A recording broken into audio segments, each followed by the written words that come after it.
Where does your body say? Here we are back with another video, and today we bring the Q&A that I left you a little week on Instagram and YouTube. And well, without further ado, as I always say, let's go to the intro. Well, here I have the screenshots of the little questions you've asked me. Let's see which ones are interesting and which ones are not, and we'll go answering them, right? The Lorenzo Bro thing that happened to me. Several questions, one after another, that was left wanting, right? A network of questions. And the first question is, how do you prepare a back-to-back? Well, there are different methods. It's about being very pure and very perfectionist. Then you must prepare it together with the friend producer, with the DJ who's going to do it well if he lives in his city, meeting several times, both trying to mix up. Yo, what are you going to play? What am I going to play? Let's see how we're going to do it. That's one of the options. Another option, if they don't live in the same city, well, they'll tell me. Oh, wow. A video call, then meet spent, well, I don't know, a while talking. Hey, dude, how are we going to prepare it? We're going to put 2 topics each. We're going to put one. Could be, what vibe are you going to play? Are you going to play harder, softer? Anyway, we talk a bit about the music each one is going to play, about which offsetting the times. Let's say everyone will DJ because it has happened to me to go back to back. And me, I click super fast and then I do a bit and immediately switch to another thing, immediately put on another one, and then it's the next one's turn. And maybe, let's say the time I've spent DJing has been 3 minutes and the other person takes 2 hours to play the track. It runs. Getting to people and so on, let's say it lets the topics run and sticks to maybe 10 minutes. Well, that's why before doing these things, we have, let's say, to talk a bit and say, look, we're going to make 2 mixes each. So yeah, we're going to mix things up a bit quickly. We're not going to dwell too much on the dishes because meanwhile, when one is not playing, the other does nothing, just standing there watching it happen. So of course, if you've been hit, managed by that, then 10 minutes there doing nothing, and afterwards it just gets boring, doesn't it?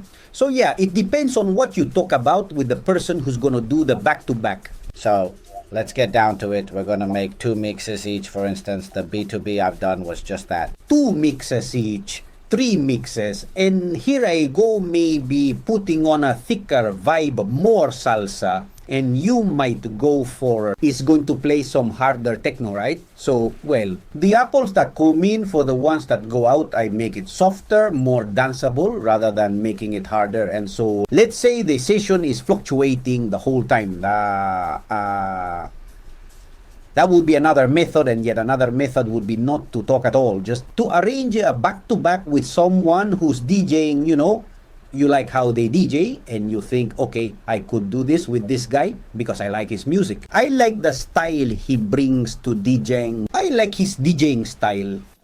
And I could do it with him. No need to practice anything because if he can DJ and you can DJ, well, maybe in 10 minutes before the session, you talk to him. Hey, dude, what are we going to play? Are you going to go harder? I'm going to go softer. Let's make 2 mixes each. Come on, no, let's make 3. You've got everything set before you start, and then you start DJing. And after you do 2 or 3 mixes, so they hand over the controls, they pass the headphones, and the other guy DJs, and that's pretty much it. What is a back-to-back for those who don't know? Because we've already gotten straight to the point specifying how it's done, but the back-to-back, it's not that the 2 of them play at the same time, but there are 2 people, or there could be 3, which would then not be a back-to-back, but a back-3-back. But let's stick to back-to-back. We have 2 people and in person plays 2 mixer, 3 mixers, then steps aside. In another person comes in those 2 mixer, 3 mixer. And so on the whole time, they do a session of 1 hour and a half or 2 hours or whatever time it is, and they are constantly interchanging. That's back-to-back. And then another thing is the verses where both people are DJing at the same time. Next question from Lorenzo Bral says, when you're mixing, have you guys already tried some mixing or just improvise on the spot? Well, man, I never practice mixing. I've never liked it, nor prepare anything. I simply improvise everything I do. What I do prepare at home is the music I will bring, because I have so much music that if I don't sort it out, a list of what I want to play, or what I want to put on drives me crazy, because these aren't records that I can quickly find, but rather, if I want to search for something, I spend 2 hours with the little wheel scrolling up and down and I can't see it. Then I get a list of Come on, I'm going to put, let's say, the first 30 minutes of the session, I get going more, Let's say more groove, more hard groove, more danceable for the first 30 minutes, 30 to 40 minutes, and from the 40-minute mark, I'm moving to a bit harder techno and then on to old school hard techno. That's what I wonder about in a playlist. And then when I go to DJ, I always improvise, even though I have the list. But I scroll down, see a track, and say, I'm not going to play this one, and skip it. and I add 2 or 3 more down the line, or at some point I'm like, wow, and I remember a track and see I don't have it in the playlist, and I go to look for it, and maybe I have it in another playlist from another session I did somewhere else. So I always improvise. I never like to prepare the sessions, and well, the question remains as how do you go about choosing track by track? Well, what I just answered you. Depending on the vibe I get from people, if I also add the track, More hard groove. And I see that people like those vibes or more tribal with little African type voices or something. So I say, let's go this way. They dig this groove that I see they're not very into, and people are just there like whatever. And that's it. Maybe I'll put on some more classic techno. But if I see that people want it harder, then I go straight to the hardcore and blow it all off. And then he says, because of the energy it transmits in key beats per minute. No, I don't pay attention to either the key or the beats per minute because I always play at the same speed. a track is at 130, I'm going to play it at 140. Or a theme set to 120, I will put it at 140 or 140. So the BPM doesn't really matter to me. The key I don't even pay attention to. But of course, the energy they convey does, depending on what I told you. If I want to go for a more tribal vibe, well, I'm looking for more stuff like that if I want to. Puts it a bit harder because I see that people want more intensity, so I lean towards the harder tracks. Next question, and here tells us Maro Wax, hello, your colleague asks about you. Which format do you enjoy the most when DJing, vinyl or digital, and why? Well, honestly, it depends on the place.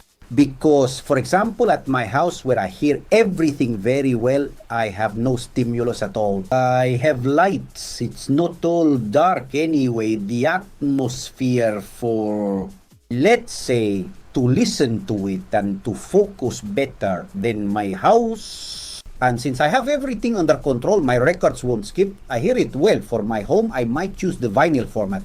Because I enjoy grabbing the records, looking for them, stopping them with my hand, doing little tricks with the records that I can't do with CDJs. Anyway, for my house, I prefer vinyls. Then there's a room or club that asks me to do a set with vinyls. Obviously, I usually don't do it because then you go there and it sounds terrible. The turntables are busted. The pitch controls aren't working well either. You get needle skipping. So basically, you have 50 million problems, and really the audience out there, they have no clue and they don't know if you're mixing with vinyl or how difficult it is, or if you're mixing with a computer, if you're using a controller with CDJ. The public, the majority, 90% do not understand. They have no idea. They want you to play music for them, and that's it. It's not worth, let's say, the effort you put into making that vinyl set that you have to carry around for days, that you previously had to select at your home, carry them with what they weigh, and then fighting in the nightclub you go to because with the equipment they give you that's outdated and broken. So really all that doesn't make up for with what it receives, because people, as I've said, very few will say, wow, he's spinning with vinyl, and they will look at you differently. Most don't understand. And it doesn't matter to you who DJs with a controller and the other thing. So it depends on the place. Honestly, what I enjoy the most in general is mixing with the controller. Like with the DDJ 1000. Well, because I don't have CDJ at home. I don't have 3 CDJs because it costs a fortune, and to have it just sitting there seems like a bit of a wasteful investment. So well, with the controller and my 2 monitors, giant. I put the screen there so I can see the waveforms. Super big.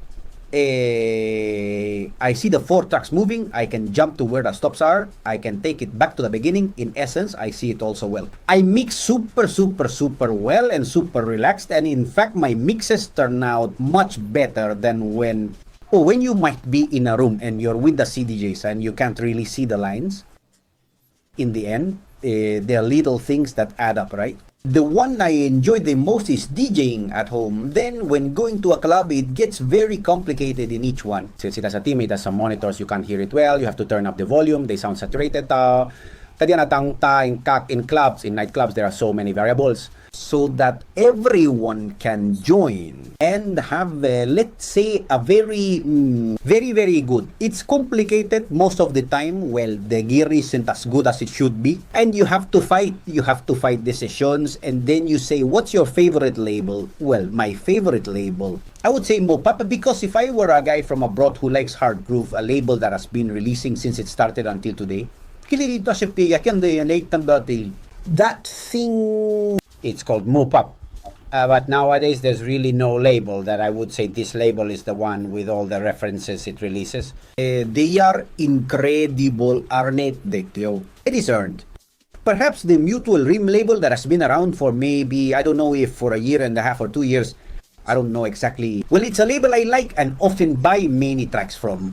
And everything they're releasing is really good. In their era, in their, let's say, more current facet, that they're also releasing hard groove. Well, I like it, but as my absolute favorite, I'm sticking with Mopap, obviously. And let's go inside. Next question. Manuel Colodro, 4787 says, hello David, have you ever been interested in producing other genres in electronic music besides techno and hard groove? Well, there was a time, a few years, when I was also into tech house. Well, actually, I've always liked tech house. What it is? Well, it's true that if you divide your forces on two fronts, in the end, you don't do one thing or the other well. So, well, as I liked it and I had time, and often when I started producing and it turned out. So in the tech house style, I created alias Steve Connelly, which I used for a few years, let's say, getting into it. Something harder as I am interested in other styles, like I'm saying tech house. Well, I liked it, and besides that, well, maybe I've done something odd before. Besides that, like something for a soundtrack, a video, something different, let's say electronic. Maybe no basis at all in the end. Experience. But as for getting myself to produce maybe with another AKA, another type of music, the only thing I've done has been with this one with him.